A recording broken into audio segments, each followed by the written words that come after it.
দর্শক, টানা বৃষ্টিতে বেড়েছে মৌসুমি রোগীর সংখ্যা। হাসপাতালগুলোতে বেড়েছে জ্বর, ঠান্ডা ও কাশির রোগী। আরও জানবো, আমাদের সহকর্মীরা বিভিন্ন জায়গা থেকে যুক্ত হয়েছেন। মানিকগঞ্জ এবং ময়মনসিংহ থেকেও আমাদের সাথে যুক্ত আছেন। আমরা শুরুতে চলে যেতে চাই মানিকগঞ্জের সহকর্মী মাহিদুল ইসলাম মাহির কাছ থেকে জানতে চাইব, মানিকগঞ্জে মৌসুমি রোগীর চিত্র বেড়েছে এবং সেটার সাথে এই যে বৃষ্টি পরিস্থিতি, ঠান্ডাজনিত রোগ বা রোগী আপনি দেখতে পাচ্ছেন হসপিটালে ভর্তি আছেন, সেই হসপিটালে ঠান্ডাজনিত রোগ নিয়ে কারা কারা আসছেন বা কি পরিমাণ রোগী ভর্তি আছেন জানাবেন।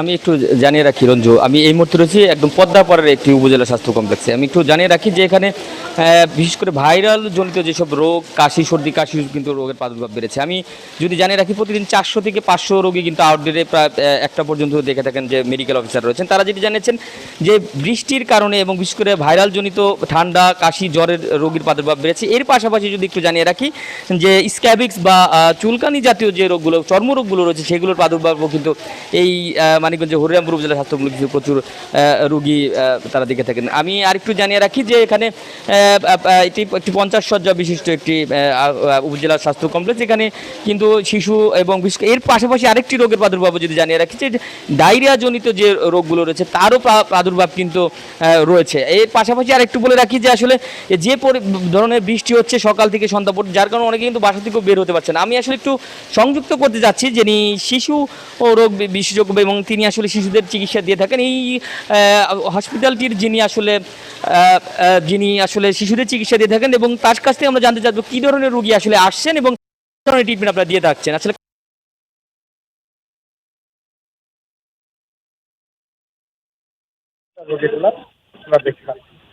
আর সাথে কিছু কিছু বাচ্চা ঠান্ডা কাশির বাচ্চাও আমরা পাচ্ছি।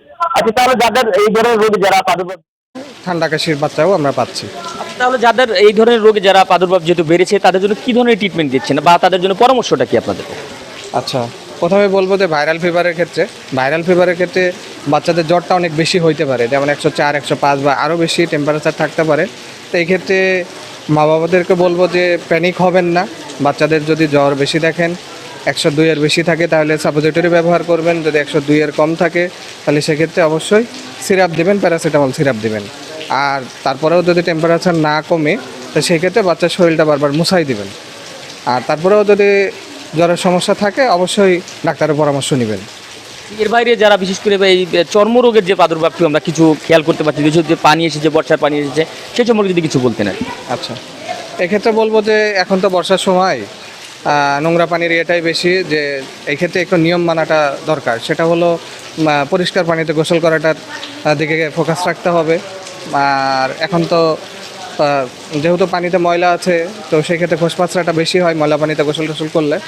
এক্ষেত্রে মানে গোসলের সময় সাবধানতা অবলম্বন করতে হবে এবং খোসপাঁচড়ার জন্য যে চিকিৎসা, সেই চিকিৎসা নেওয়ার জন্য হসপিটালে আসতে হবে। ধন্যবাদ আপনাকে। যেমনটি জানাচ্ছিলাম রঞ্জু, যে এই উপজেলা স্বাস্থ্য কমপ্লেক্স এবং মানিকগঞ্জ জেলায় আমরা কথা বলেছিলাম সিভিল সার্জন, তিনিও যেটি জানিয়েছেন যে এই বিশেষ করে এই কয়েকদিনের টানা বর্ষণ, ভারী বৃষ্টি এবং পাশাপাশি পদ্মা, যমুনায় কিন্তু পানিও বৃদ্ধি পেয়েছে এবং অন্যান্য নদীতেও পানি বৃদ্ধি পেয়েছে, যার কারণে কিন্তু কিছুটা হলো রোগের প্রাদুর্ভাব কিন্তু বেড়েছে। এতটুকু ছিল মানিকগঞ্জ থেকে, যে ভারী বর্ষণের পরবর্তী হাসপাতালের চিকিৎসা এবং শিশু রোগ সহ বিভিন্ন রোগের প্রাদুর্ভাব সম্পর্কে সর্বশেষ। মাহিদুল ইসলাম মাহি, আপনাকে ধন্যবাদ। দর্শক, মানিকগঞ্জের চিত্র জানছিলাম আমরা। ময়মনসিংহের খবর জানবো, আমাদের সহকর্মী সাদিকুর রহমান রয়েছেন।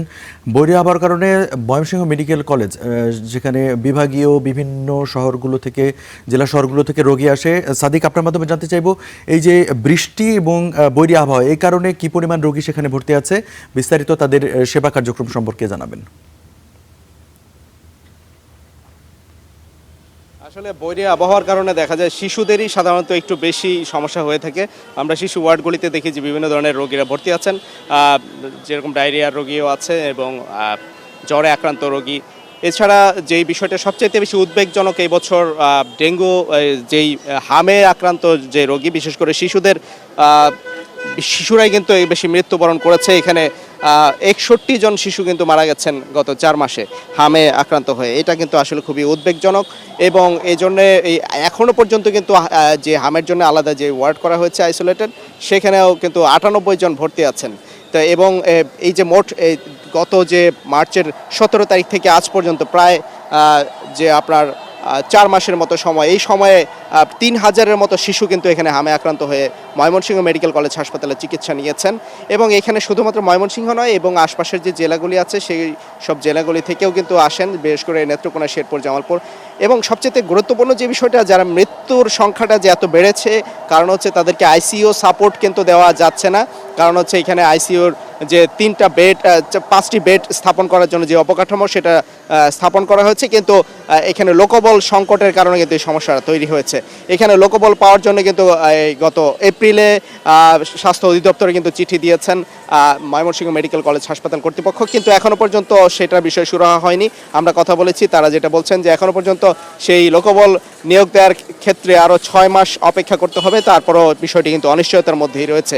এই জন্য দেখা যায় শিশুরা যারা ভর্তি আছেন শিশু ওয়ার্ডে, তারা কিন্তু খুবই ঝুঁকির মধ্যে রয়েছেন, কারণ যারা ক্রিটিক্যাল যে রোগীরা আছে তাদেরকে যে শেষ মুহূর্তে যে সাপোর্টটা দেয়া সেটা কিন্তু দেওয়া যাচ্ছে না। এটা খুবই উদ্বেগজনক। এই জন্য গতকালকে ময়মনসিংহ মেডিকেল কলেজ হাসপাতাল সর্বোচ্চ চেষ্টা করে যাচ্ছে, কিন্তু সেটা স্থাপন করা সম্ভব হচ্ছে না। এছাড়া যেই অন্যান্য যে রোগগুলি আছে হাম ছাড়া, সেগুলোর জন্য কিন্তু যেই রোগীরা বিশেষজ্ঞরা আছেন তারা সর্বাত্মক ওষুধ এবং যেই চিকিৎসা সেটা কিন্তু সরবরাহ করে যাচ্ছেন। এবং আগামী বছর যেন হামে আক্রান্ত হয়ে এত শিশু মৃত্যুবরণ না করে, সেজন্য এবার বিশেষ টিকার ব্যবস্থা নেওয়া হয়েছে এবং সেটা চলমান থাকবে আগামী 1 মাস পর্যন্ত। এই ছিল এখান থেকে সবশেষ। সাদিক, আপনাকে ধন্যবাদ। দর্শক, ময়মনসিংহের চিত্র আমরা জানছিলাম। আমি দেখতে পাচ্ছি যে আমাদের সাথে সহকর্মী সোহান সিরাজি সাভার থেকে যুক্ত হয়েছেন। সোহানের কাছ থেকে জানতে চাইবো, এই যে বৈরী আবহাওয়া, এর কারণে মৌসুমী রোগীর সংখ্যা বেড়েছে বিভিন্ন জায়গায়, সাভারের কি চিত্র?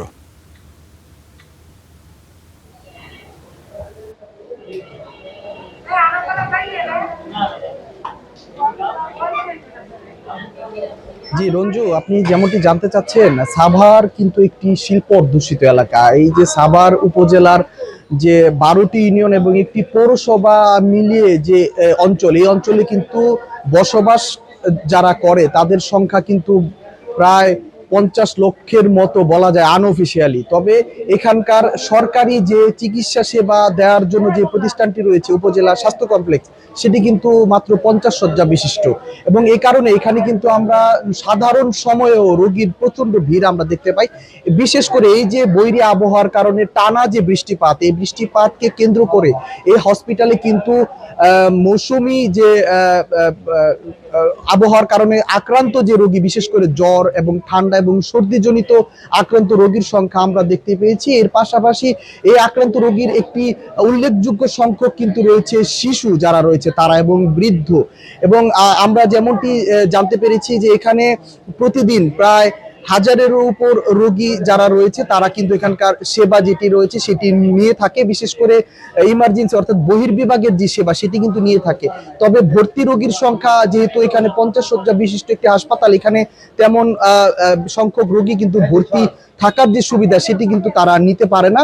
তবে এই সাভারের অন্যান্য যে প্রাইভেট হসপিটালগুলো রয়েছে সেখানে কিন্তু আমরা রোগীর যারা চিকিৎসা সেবা নেওয়ার যে রোগী তাদের কিন্তু আমরা আধিক্য দেখতে পেয়েছি। তো সাভার থেকে এই ছিল আমার কাছে যে মৌসুমী যে আবহাওয়াকে কেন্দ্র করে চিকিৎসা নিতে আসা রোগীদের সবশেষ তথ্য। রঞ্জু, সোহান সিরাজি, আপনাকে ধন্যবাদ।